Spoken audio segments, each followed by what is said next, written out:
Hey, what's up mga kaballers? Maligayang pagbabalik sa aking channel. Halina't pag-usapan natin ang balitang DeAndre Ayton sa Warriors trade na kukumpleto sa lineup.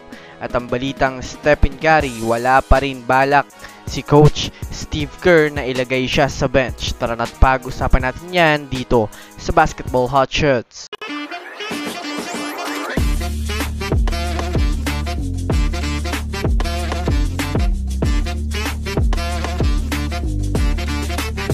Una nga muna tayong dumako mga kaballers sa balita patungkol sa wala pa rin nga pong balak mga kaballers na ilagay sa bench ni Coach Steve Kerr si Stephen Curry.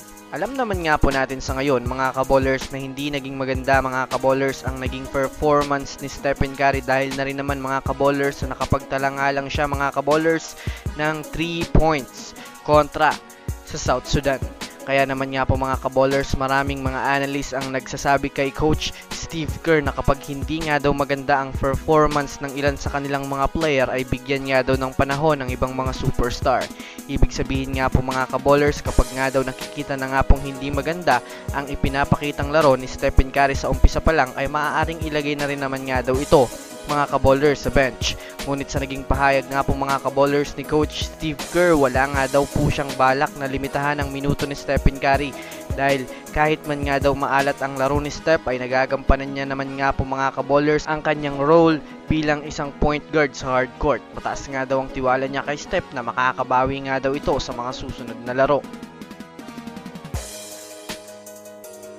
Samantala, dumako naman tayo mga kaballers sa balita patungkol sa lumabas na trade kay DeAndre Ayton patungo sa Warriors. Alam naman nga po natin mga kaballers ngayon na official na nga pong available na si DeAndre Ayton dahil sa napagdesisyonan na nga po mga kaballers ng front office ng Blazers na i-trade na ito anytime ngayong off-season. Kaya dahil nga sa balitang yan mga kaballers ay mas umugong nga po mga kaballers ang usap-usapan na ito na nga daw mga kaballers ang best player na maaaring kunin ng Warriors ngayon dahil sa namumroblema nga po ang Warriors mga kaballers sa big man ng nakaraan na season.